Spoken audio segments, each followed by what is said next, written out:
Udumo kuNkulunkulu kweliphezulu nokuthula emhlabeni kubantu abathokozelwa nguye. uJesu Kristu inkosi. Ngiyambonga uNkulunkulu wethu kakhulu, ngiyamdumisa. Akekho ufana naye, akekho njengaye. Isimangaliso sikaNkulunkulu uluthando. Yikho ethi thanda umakhelwane wakho njengoba uzithanda wena. Uluthando uNkulunkulu wethu. Lo ongamthanda umakhelwane wakhe akamazi uNkulunkulu futhi akambonanga. Uthando lwakhe silibona kulokhu ukuthi munye wafela bonke. Ngakho-ke bonke sebafa uma nje wena usondela kuye. Siyambonga uNkulunkulu wethu, siyamdumisa. Ngihambe kahle lapho eBhamshela, ngiyareporta khona la enkonzweni, ngivuke ekuseni bafowethu ngaphuthuma silungiselela ukuvulwa kwendlu yaseBhamshela. I-weekend yokuqala emva kaJulayi kokugcinwa inkosi Saturday sobe sivula indlu eyakhiwe entabeni eBhamshela. Ngomgqibelo nje sivula indlu, kodwa kuzoba inkonzo kuze kubeke naSunday. Mina ngikhuluma ngeBhamshela. Siyavula indlu, bangaphazami ngithi umhla ka-12 angazi, kodwa-ke I stand to be corrected. Umhla ka-12 if I'm not mistaken. Ngomgqibelo sivula inkonzo. Baba uShelembe, ngiyacela ungenzele. Uyazi ukuthi ungenzelani. Ngenzele baba. Ngomhla ka-12 eBhamshela kuvulwa indlu. Manje siyatatazela sehla senyuka. Ngenxa ukuthi bengizohamba, angilalanga namhlanje. Ngilokhu ngibheke ngawa izolo. Bengisebenza ubusuku bonke ngenzela ukuthi mangihamba ngisanda ukufika njengamanje. Ngicabanga ukuthi akakapheli u-15-20 minutes ngibuyile. Ngiyabonga, ngihambe kahle kakhulu. Siyambonga uNkulunkulu. Nani nisithwalayo ngemkhuleko ningasazi nokuthi sikuphi. uNkulunkulu anibusise, uyanazi. Siyabonga kakhulu. Sizoqhubeka-ke nenkonzo yethu, intshumayelo yasentabeni. Izolo kugcine kungasayekanga kuyona. Umoya oNgcwele wasebenza ngendlela yakhe. Niyamazi-ke, niyamazi umoya oNgcwele. Ugitshelwe ucabanga ukuthi endaweni ethile bese ungayikhona, ukhontrolwa yilokugibela. Siyambonga-ke, siyanamukela nonke enisanda ukungena ekhaya lezwi. uNkulunkulu anibusise. Siyabonga kakhulu. Siyambonga uNkulunkulu. Officially bazalwane sesingaphezulu ka-10,000. Officially sesingaphezulu ka-10,000. Kodwa kuyadingeka ukuthi siwumaintain u-10,000 noma sikhule. So azothi ama-group onke uma esehlanganisile 1,000, ngoba kusasele ugroup number 2 no-number 1. Mangenza iphutha number 3 usene-1,000 naye. So kufanele-ke ugroup 2 and 1 babe nama-1,000. Then emva kwalokho bese siqala ugroup number 11. Group number 11. So siyothutheleka sonke ku-group number 11 ukuze asheshe akhule, abe ingane ekhula ilingana nontanga yabo. Bese siqhubeka siye ku-group number 12. Kodwa-ke kungakafiki lapho futhi sekuyobaleka kalula-ke. Uyazi ukuthi uma kugcwala ugroup 11, that is sino-11,000. Uma kugcwala ugroup number 12, it will be sino-12,000. Hhayi-ke siyambonga, siyamdumisa. Kodwa solokhu-ke sigcwalisa phela ngoba bayaphuma abantu kulawa amanye. Ukuthi uma bengena abantu sigcwalise lapho sekuphunguke khona ukuze simaintaine. Ngiyafisa simaintaine ukungenani u-10-10, 10-10. Noma-ke u-10-24. 10-24 i-maximum ye-group. 10-24 iyagcwala enye ngathi ningabe nisafaka isibuye yehlake. Kodwa u-10-24 i-maximum ye-group ka-WhatsApp. So kusho ukuthi uma sino-10-24 sobe sino-10,240.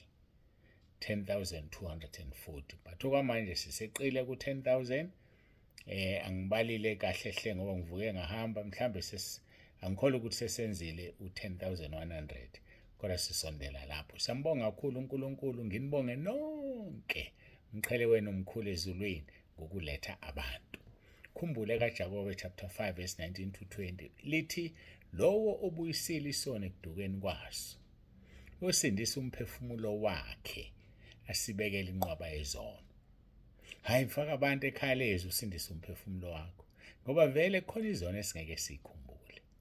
Kodwa ngenxa yokufaka abantu ekhaya lezwi khona izono zakhe ezosibekela. uNkulunkulu uyalenza izwi lakhe. Usho njalo kuJeremiya uthi uyalilinda ukuba likwenze lokhu alibekele khona.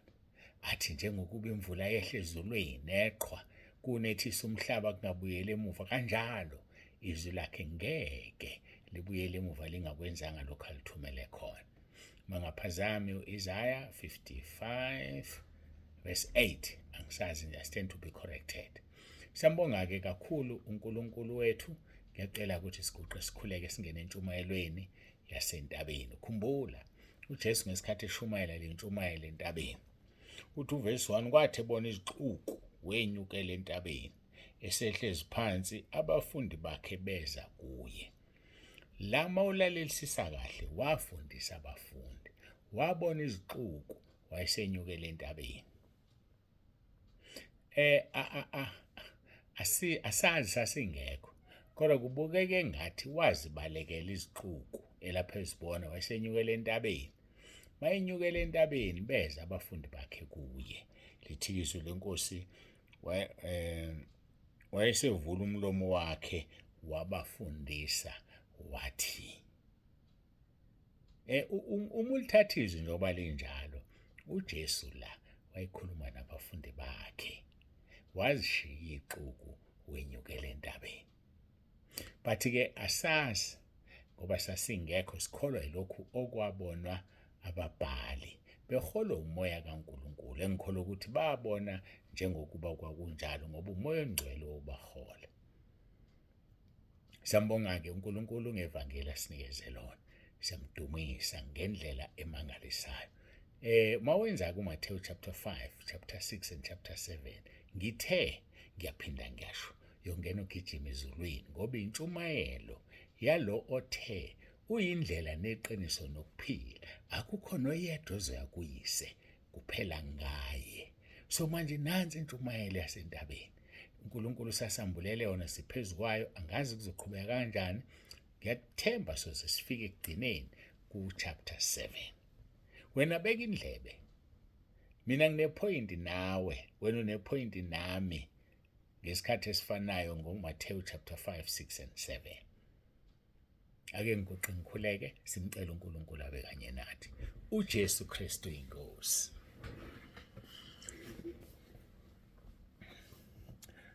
Baba ngcwele, Baba nomusa, uNkulunkulu wethu, siyathoba phambi kobuso bakho, sibonga uthando sithande ngalo.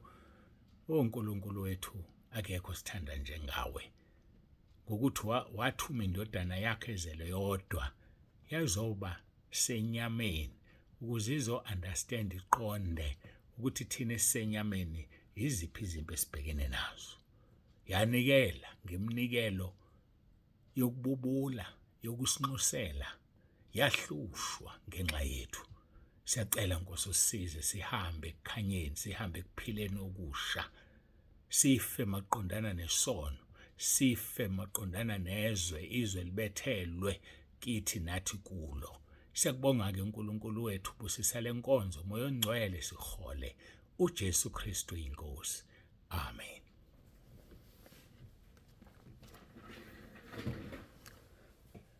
Siyambonga uNkulunkulu wethu kakhulu. Ngingakayi kuMathewu chapter 5 verse 9. Kunabantu abaningi asebengenile.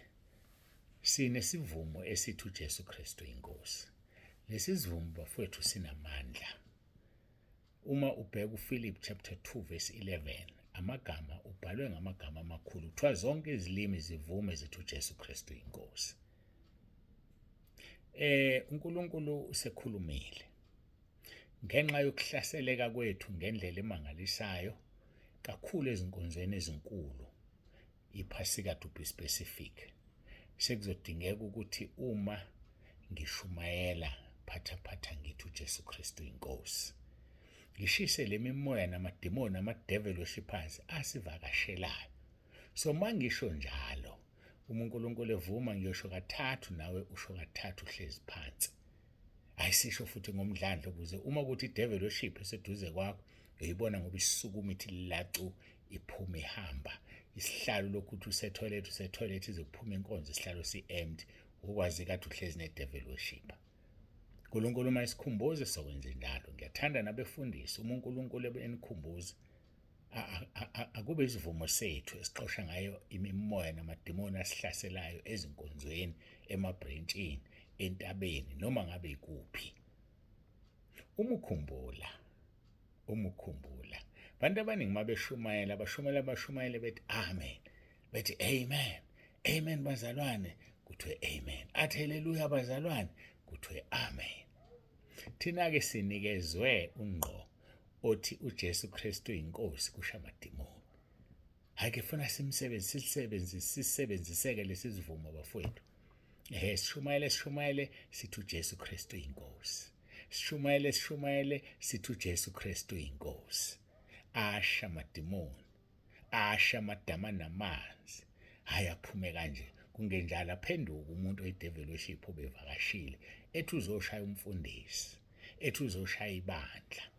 Hayi isikhali lesi esidlula upraise the Lord, esidlula uhaleluya, esidlula uamen. Kanjani na?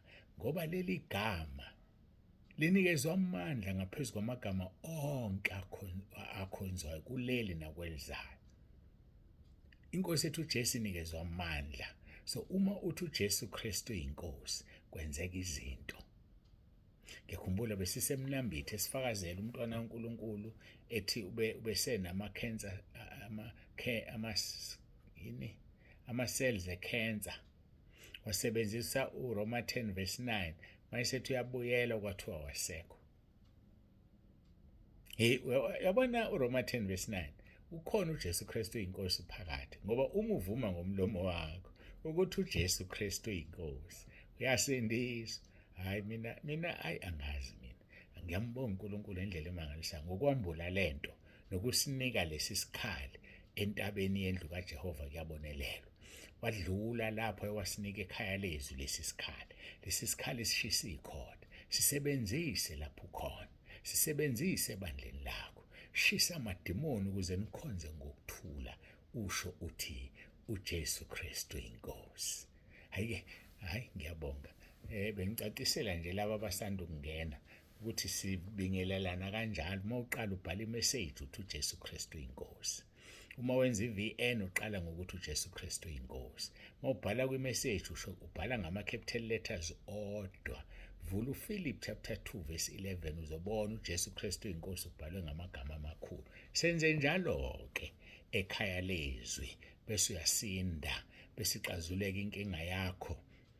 Ngoba sifundisana ukuthini? Uziyele kuNkulunkulu. uNkulunkulu akusiyena okwamfundisi. Hayi-ke asingene ezweni lethu eseliyoba lifushane, ngoba uma ngibheka sesithitha isikhathi laphaya, kodwa futhi besingasichithi ngoba sisilahla, kodwa bageyinile abathandayo. Matthew chapter 5 verse 9 babusisiwe abalamulayo ngokuba bayakuthiwa bangabantwana bakaNkulunkulu. Uma ulamula nje kuyothiwa umntwana kaNkulunkulu.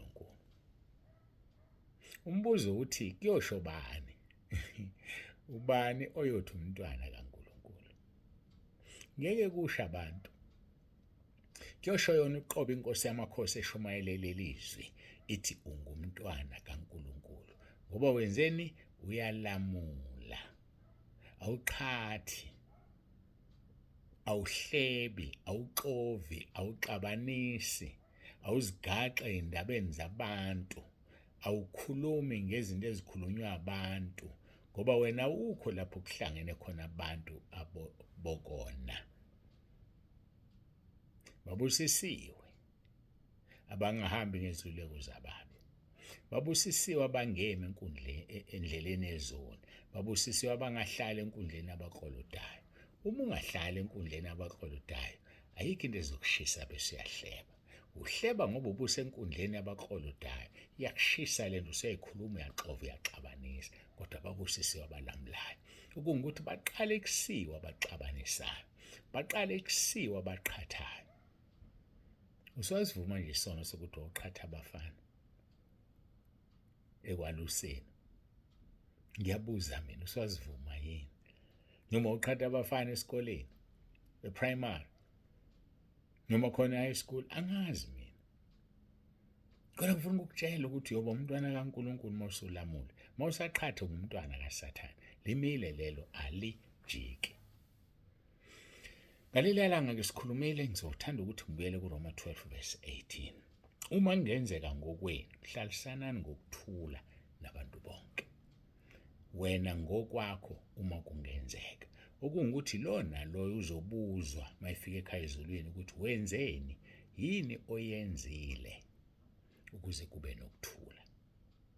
What have you done to promote peace? Akulula ukuthi abantu bahlale bengaphambani ngemibono okwenza bagcine bengenakho ukuthula. Abantu nje babehlezi akulula bangaphambani ngemibono. Ngisho nabashadile khona la bephambana khona ngemibono. Yikho ke kube khona kufuneka kube khona othobayo. Ngakho ke cabanga ke ukuthula phakathi kwenu kuyi-threat kuSathane. Uzama ngawonke amandla ukunixabanisa. Kodwa manihlangene egameni elithi uJesu Kristu inkosi. Manivuke ekuseni njengabashadikazi nibingelelane nithi uJesu Kristu inkosi.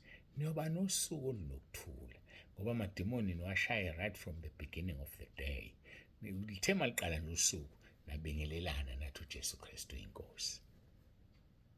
Noma seniliphethe usuku nithi uJesu Kristu inkosi.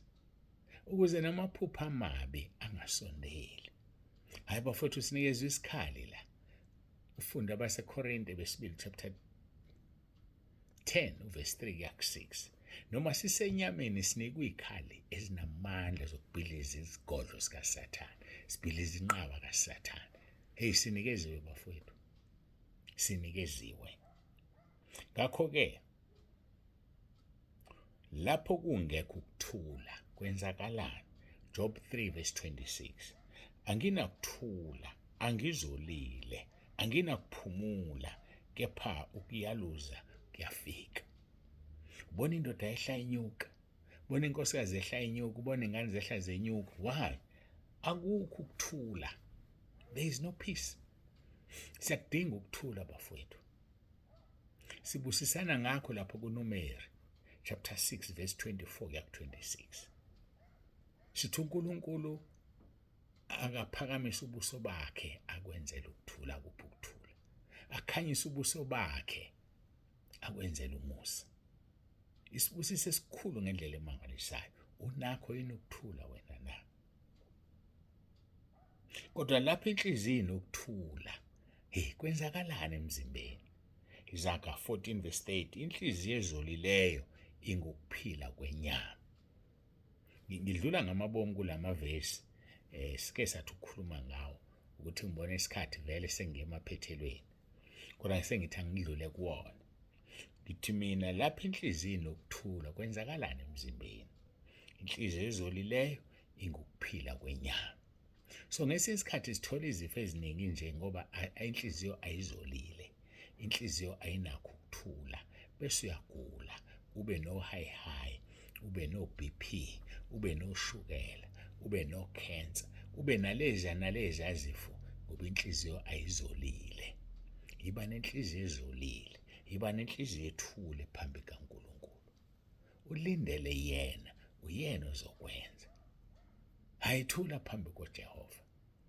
Thula uzithokozise ngaye imini nobusuku. Ungazithokozisi ngomuntu, ungazithokozisi ngezinye izinto.